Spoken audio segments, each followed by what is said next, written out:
नमस्ते दोस्तों।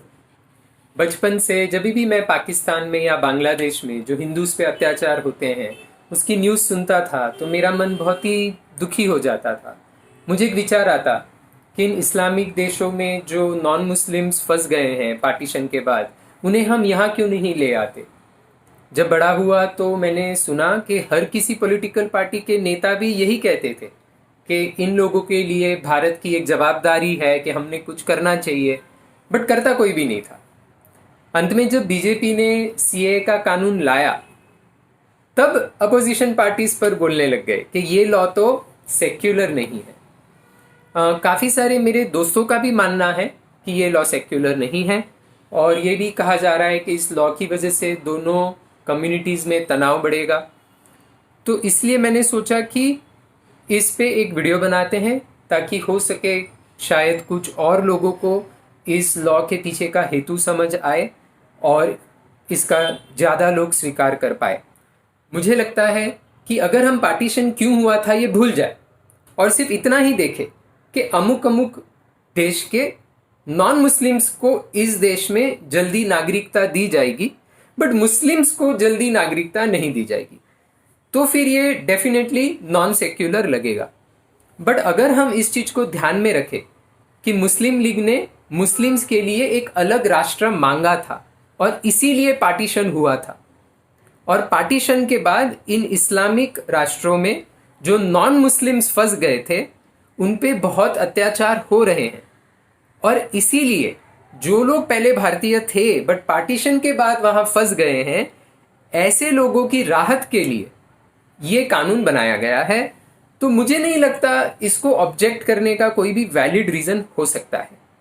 पार्टीशन के वक्त क्या हुआ था, इन इस्लामिक राष्ट्रों में नॉन मुस्लिम्स पे क्या बीत रही है, इन मुद्दों पे हमारी समझ थोड़ी सी बढ़ानी होगी। उसके बाद ही हम अपनी राय बना सकते हैं कि भाई सीए का कानून जायज़ है या नहीं। तो चलो थोड़ा सा इन मुद्दों को समझते हैं। हमारे देश का विभाजन धर्म के आधार पर हुआ है। मुस्लिम लीग की डिमांड थी कि हमें मुस्लिम्स के लिए एक अलग राष्ट्र चाहिए, और इंडियन नेशनल कांग्रेस का इस डिमांड को विरोध था। 1946 में भारत में जो चुनाव हुए थे उसमें मुस्लिम लीग ने पार्टीशन के मुद्दे पे चुनाव लड़ा था, और राष्ट्रीय चुनाव में हर मुस्लिम कंस्टिट्यूएंसी में से मुस्लिम लीग के प्रतिनिधि की जीत हुई थी। इस वजह से उनकी पाकिस्तान की मांग को बड़ा आधार मिला था। मोहम्मद जिन्ना का बयान आया था कि कां तो मुझे डिवाइडेड इंडिया चाहिए, कां तो मुझे डिस्ट्रॉयड इंडिया चाहिए, और इसीलिए 1946 में उन्होंने डायरेक्ट एक्शन डे की घोषणा की। सिर्फ 3 दिनों में सिर्फ कलकत्ता में 4000 लोगों की मौत हुई। उसके बाद नोआखली और अन्य कई जगहों पर कौमी दंगे हुए, और इन दंगों की वजह से सब लोगों ने हाथ टेक दिए और मुस्लिम्स के लिए एक अलग पाकिस्तान की डिमांड को मान्य कर दिया। और भारत ने कहा कि भाई जो मुस्लिम्स को यहाँ रहना हो वो यहाँ रह सकते हैं और बाकी भी सारे यहाँ रह सकते हैं, और जो उन जगहों पे नॉन मुस्लिम्स हैं वो यहाँ पर आ सकते हैं। पर क्योंकि उस समय कौमी दंगे हो रहे थे और गरीब लोगों के पास इतने पैसे नहीं थे कि वो इतना लंबा सफ़र कर पाए, इसीलिए काफ़ी सारे लोग जहाँ थे वहीं पर अटक गए। तो ऐसे कई सारे मुस्लिम्स थे जिनको भारत में ही रहना था, पर ऐसे भी कई सारे मुस्लिम्स थे जिन्होंने मुस्लिम लीग के लिए वोट किया था और उन्हें एक अलग पाकिस्तान चाहिए था, बट वे लोग भी वहाँ पर नहीं जा पाए। और उसी तरह से ऐसे कई सारे नॉन मुस्लिम्स थे जिनको इंडिया में आना था बट वे नहीं आ पाए।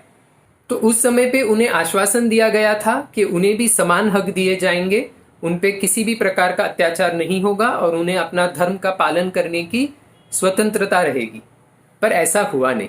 तो क्या माइनॉरिटीज़ पे वाकई में अत्याचार हो रहा है? इंटरनेट का ज़माना है, आप खुद का रिसर्च कर सकते हो, या फिर निकिता ठाकुर ने जो रिसर्च करके इस विषय पर जो वीडियो बनाया है वो आप उनकी यूट्यूब चैनल पे देख सकते हो।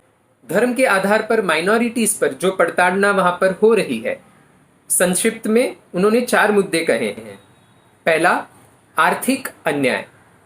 तो वहाँ की सरकार नौकरी के लिए, घर के लिए या जो कुछ भी आर्थिक मदद करती है वो धर्म के आधार पर सिर्फ मुस्लिम्स को करती है। तो इसीलिए जो गरीब लोग हैं उन्हें का तो इस्लाम में कन्वर्ट करना पड़ता है या फिर वहां से भाग जाने की कोशिश करते हैं।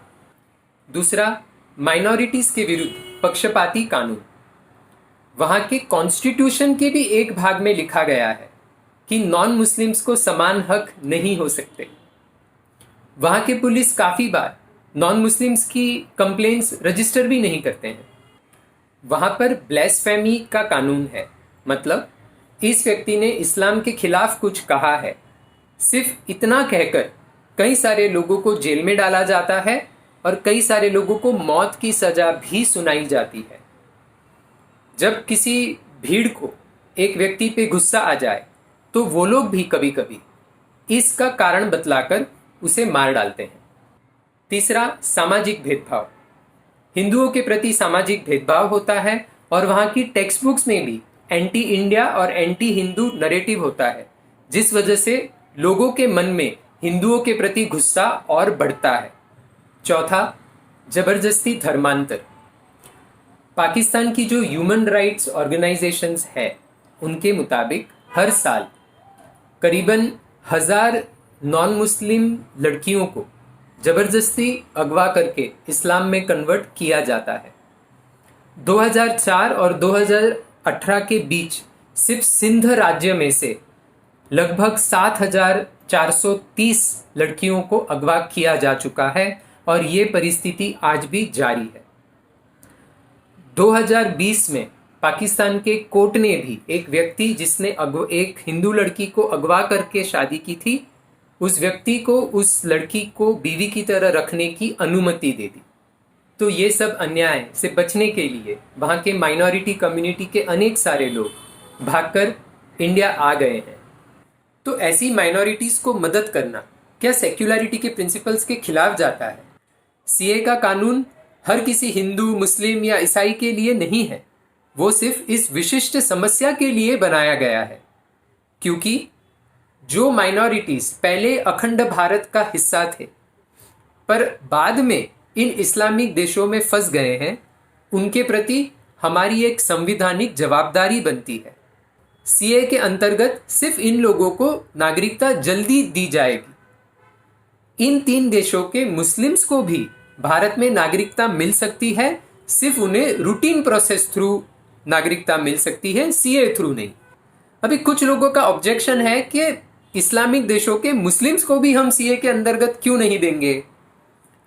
यूट्यूब पे एक वीडियो तो ऐसा है कि जिन लोगों ने पाकिस्तान की मांग की थी, फिर जाके पाकिस्तान रहे और फिर उन्हें वो पसंद नहीं आया, तो ऐसे मुस्लिम्स जो वापस आ गए उन्हें हाँ इंडिया ने नागरिकता क्यों नहीं दी और इसीलिए हम सेक्युलर नहीं है।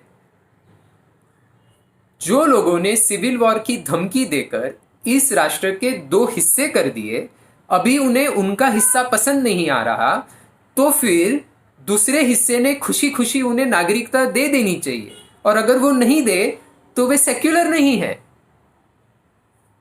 किस तरह की आर्ग्यूमेंट है ये? कुछ लोगों का ऑब्जेक्शन ये है कि अहमदिया मुस्लिम्स पाकिस्तान में एक माइनॉरिटी है और उन पर भी अत्याचार हो रहे हैं। तो ये क्या है?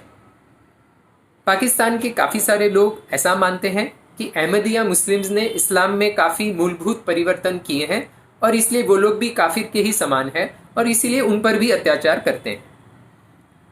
पर हमें ये समझना होगा कि भारत का जब विभाजन हुआ तब अहमदिया मुस्लिम्स ने भी विभाजन के लिए संघर्ष किया था और पाकिस्तान की डिमांड की थी। तो अभी भले ही उन्हें पश्चाताप हो रहा हो कि डिसीजन गलत पड़ गया, बट मुझे नहीं लगता उन्हें जल्द से जल्द वापस ले लेना ये भारत की कोई जवाबदारी है।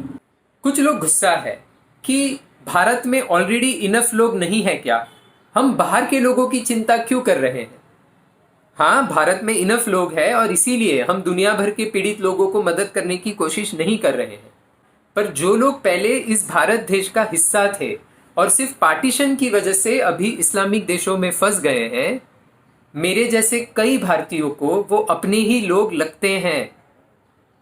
क्या उनके प्रति हमारी कोई जवाबदारी नहीं है? अगर मैं या आप जहां पर रहते हैं, अगर वो हिस्सा पाकिस्तान में चला जाता और बाकी का इंडिया हमें स्वीकार न करता तो हमें कैसा लगता? कुछ लोग ऑब्जेक्शन ले रहे हैं कि बीजेपी वोट बैंक पॉलिटिक्स कर रहा है, उन्हें हिंदू वोट बैंक चाहिए। तो हम इसका अपोजिट भी देख सकते हैं कि जो लोग इसको अपोज कर रहे हैं वे अपना वोट बैंक पॉलिटिक्स कर रहे हैं। तो I think vote bank politics के मुद्दे को बाजू में रखना चाहिए और इस मुद्दे की जो मेन आर्ग्यूमेंट्स है उनके बलबूते पे हमने अपनी राय बनानी चाहिए कि सीए योग्य कानून है या नहीं। तो संक्षिप्त में, क्योंकि भारत का विभाजन धर्म के आधार पर हुआ था और क्योंकि माइनॉरिटीज का उन इस्लामिक देशों में उन पर अत्याचार हो रहा है और वो मूलभूत भारतीय थे, इसीलिए मुझे लगता है कि सीए का कानून जायज़ है। उनकी मदद करना ये हमारी संवैधानिक जवाबदारी है।